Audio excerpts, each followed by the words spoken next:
পরিস্থিতি।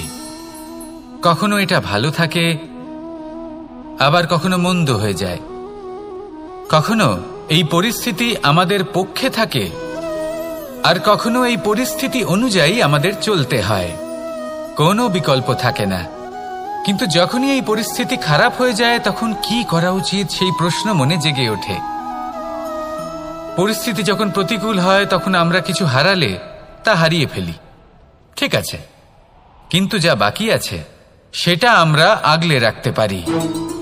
পরিস্থিতিকে সামলে রাখার চেষ্টা আমরা অবশ্যই করতে পারি, শুধু সেটুকুই আমাদের হাতে রয়েছে। কিন্তু এর থেকেও বড় সমস্যা আছে, অহংকার। কখন প্রবেশ করে আমরা জানতেও পারি না। এই অহংকার আপনাকে বুঝতেও দেবে না যে আপনি সত্যি কিছু হারিয়েছেন। আপনার কিছুই যাবে আসবে না। দেখতে গেলে আকাশের সূর্য নিজের প্রকাশ হারিয়ে ফেলে যখন অন্ধকার ঘনিয়ে আসে। তাহলে আমরা কে হই? ওনার সামনে তো কিছুই নই। এই অহংকার আমাদের দমন করতেই হবে। এটা বিশ্বাস করতে হবে যে এই সমগ্র সৃষ্টিতে আমরা শুধুমাত্র একটা কণা, তার থেকে বেশি আর কিছুই নয়। বিশ্বাস করতে হবে যে আমরা ততটাও বড় নই যে কখনোই কিছুই হারাবো না। এবার যেদিন এই জ্ঞান আপনি আত্মস্থ করে নিজের আচরণ পাল্টাবেন, মনে রাখবেন সেই দিনই অহংকারকে দমন করতে আপনি পথে অগ্রসর হয়ে পড়েছেন। এই অহংকারকে দমন করুন আর আমার সাথে ভালোবেসে বলুন, রাধা রাধা। তালা অনেক পুরনো একটা আবিষ্কার। যবে থেকে এই সংসারে বহুমূল্য বস্তু নির্মিত হয়েছে, তবে থেকেই এই তালা নির্মাণ হয়েছে। তবে থেকে এর ব্যবহার করা হয়েছে, যাতে উচিত সময় এলে পরে আমরা আমাদের বহুমূল্য জিনিসগুলো সুরক্ষিত রাখতে পারি এবং সময় এলে পরে বের করে সেগুলি ব্যবহার করতে পারি। এবার একটা গুরুত্বপূর্ণ তথ্য আছে যেটা জানা অত্যন্ত গুরুত্বপূর্ণ, এবং সেটা হলো যে একটা তালা নির্মাণের পূর্বে তা খোলার যন্ত্র অর্থাৎ তার চাবিটি নির্মাণ করা হয়, এবং এটাই জীবনের খুব বড় একটা শিক্ষা প্রদান করে যায়। আমাদের জীবনে যখনই কোনো সমস্যা আসে, তখন ভয়ভীত হওয়ার কোনো দরকার নেই, কারণ এই প্রকৃতি, এই ঈশ্বর এই সমস্যার সমাধান তথা এর চাবি আগে থেকেই নির্মাণ করে রেখে দিয়েছেন। শুধু দরকার হলো সেই সমস্যার ঊর্ধ্বে উঠে সেই সমাধান খুঁজে বের করা। মানুষ অনেক সময় সমস্যা দেখে ভীত হয়ে পড়েন, চিন্তিত হয়ে পড়েন, নিজের বিবেক হারিয়ে ফেলেন। আপনার শুধু এই মনকে শান্ত করা প্রয়োজন। এই শান্ত মনের সাথে এই সমস্যার নিবারণ খুঁজে নিতে হবে। তাই সমস্যা যতই তীব্র হোক না কেন, ভয় পাওয়ার কোনো প্রয়োজন নেই। পরম শান্ত মনে সমাধান খুঁজে বের করুন। আসুন আমার সাথে ভালোবেসে বলুন, রাধা রাধা। মানুষ বড়ই বিচিত্র প্রাণী। অধিক থেকে অধিকতর ধন লাভ করার চেষ্টায় নিজের শরীরকে নষ্ট করে ফেলেন, নিজের শক্তি হারিয়ে ফেলেন, নিজের সামর্থ্য হারিয়ে ফেলেন। আর যে ধন লাভ করেন সেটা কোথায় যায়? সেই শক্তি, সেই সামর্থ্যকে আবার ফিরে পাওয়ার জন্য। আর কিছু মানুষ জীবন এমনভাবে যাপন করেন যেন তা কখনোই শেষ হবে না, কিন্তু শেষ তো সবারই হবে। আর যখনই শেষটা কাছে চলে আসে, তখন মানুষ এটা বুঝতে পারেন যে সে জীবনকে উপভোগ করেননি। তার কারণটা কি? লালসা। এই লালসা জন্ম দেয় লোভকে, আর এই লোভ জন্ম দেয় আপনারই বিনাশকে। সেই জন্য আজ আপনার কাছে যা কিছু আছে, যেমনটা আছে তার সাথে জীবন যাপন করুন, পূর্ণরূপে যাপন করুন। আপনার কাছে যতই ধন, শক্তি, মান থাকুক, তা সবার মধ্যে ভাগ করতে শিখুন। ভাগ করলে ভালোবাসা বাড়ে, আর এই ভালোবাসা দ্বারা জীবন আরো সুখময় হয়ে ওঠে। তাহলে আসুন আর আমার সাথে ভালোবেসে বলুন, রাধা রাধা। মানুষ সত্যের সাথে অবগত হবার জন্য ব্যাকুল হয়ে থাকে, চিরকাল চেষ্টা করতে থাকে। জন্ম থেকেই তার মনে এই ইচ্ছে জাগ্রত হয় সত্যিটা কি সেটা জানতে। এবার এই ইচ্ছে, এটা পূর্ণ কিভাবে করা যেতে পারে? কারণ মনে হয় যে জ্ঞান অর্জন করলেই এই ইচ্ছে পূর্ণ হতে পারে। তাই কেউ কেউ জ্ঞানের পেছনে ছুটতে থাকেন। কেউ এটা ভাবেন যে এই ইচ্ছে পূর্ণ করা যেতে পারে ধন আর শক্তির দ্বারা, তাই তারা ধন আর শক্তি প্রাপ্ত করতে চান। কেউ আবার ভাবেন যে অন্তরের মন্থন দ্বারা এটা সম্ভব হতে পারে। এবার এটাও সত্যি যে মন্থন করলে অমৃত লাভও সম্ভব হতে পারে, কিন্তু তার জন্য এই মন্থন করার জন্য একটা উচিত দিকে অগ্রসর হওয়া প্রয়োজনীয়। উচিত সংযমের দ্বারা সামনে এগোতে হবে, আর কোনো আশা না করে সামনে এগিয়ে যেতে হবে, তবেই এটা সম্ভব হতে পারে। একটা বাদ্যযন্ত্রের কথা ভেবে দেখা যাক। তার থেকে সুর তখনই নির্গত হয় যখন তার তারগুলি ঠিক করে বাঁধা হয়।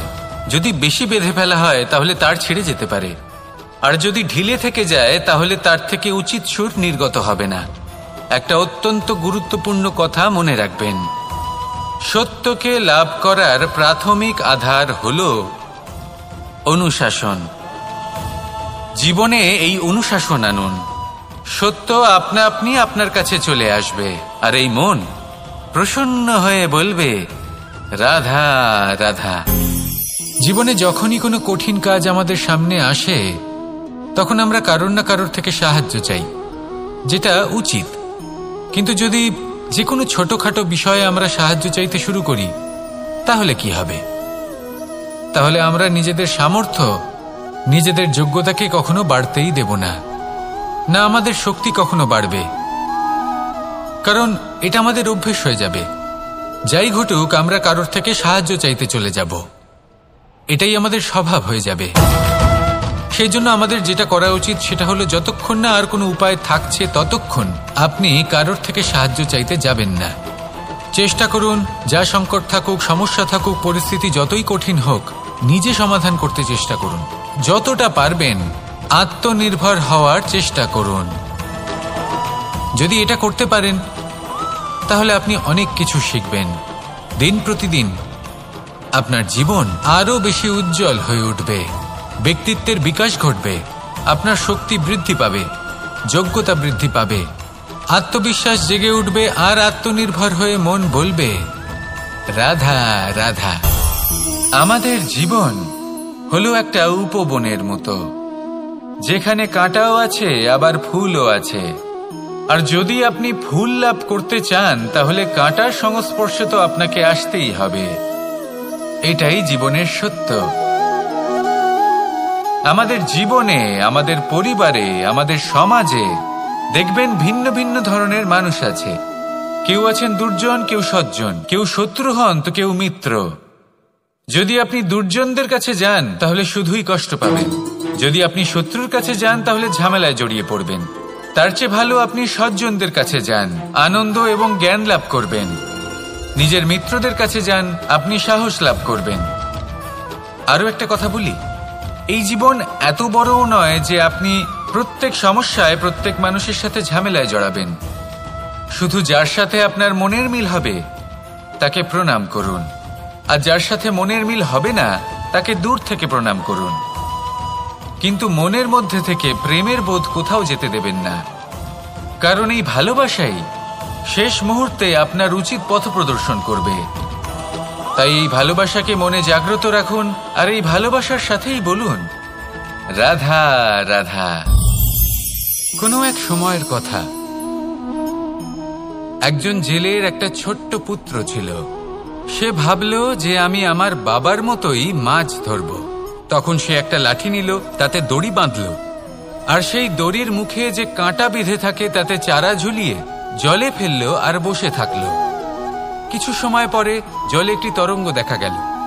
ও বুঝতে পারল খুব বড় একটা মাছ ফাঁদে পড়েছে। ও বল প্রয়োগ করলো, সেটা টানার চেষ্টা করলো, মাছও বল প্রয়োগ করলো, আর শেষে যেটা হলো সেই দড়ি ছিঁড়ে গেল আর মাছ বেঁচে পালিয়ে গেল। দেখুন, ও অনেক চেষ্টা করলো কিন্তু অসফল হলো। কখনো অধিক বল প্রয়োগ করলো, আবার কখনো কম বল, কিন্তু কিছুতেই সফল হলো না। ও পঞ্চমবার প্রচেষ্টা করলো, না বেশি বল প্রয়োগ করলো না কম, ততটাই বল প্রয়োগ করলো যতটা পর্যাপ্ত, ঠিক ততটাই বল, যতটা বল সেই মাছ প্রয়োগ করলো। আর শেষ পর্যন্ত জীবনে প্রথমবার ও মাছ ধরতে সফল হলো। এবার এই কথার সারমর্ম কি? ভারসাম্য। এটাই হলো জীবনের সবথেকে বড় নিয়ম। আমাদের সবার জীবনে সমস্যা রয়েছে, কখনো মন দিয়ে ভেবে দেখবেন। জীবনে যদি কোনো ক্ষুদ্র সমস্যা বা ছোট সমস্যা থাকে আর সেটা সমাধান করার জন্য আপনি বেশি চেষ্টা করছেন, তাহলে তার দ্বারা সমাধান হয় না, বরং আরো বিপদ বেড়ে যায়।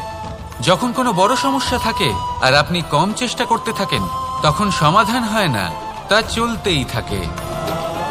শুধু এটাই হলো ব্যাপার, জীবনের সমস্ত সমস্যার একটা ভারসাম্য বজায় রাখা। যদি এটা আপনি শিখে ফেলতে পারেন, জীবনটা আপনার হাতের মুঠোয় থাকবে।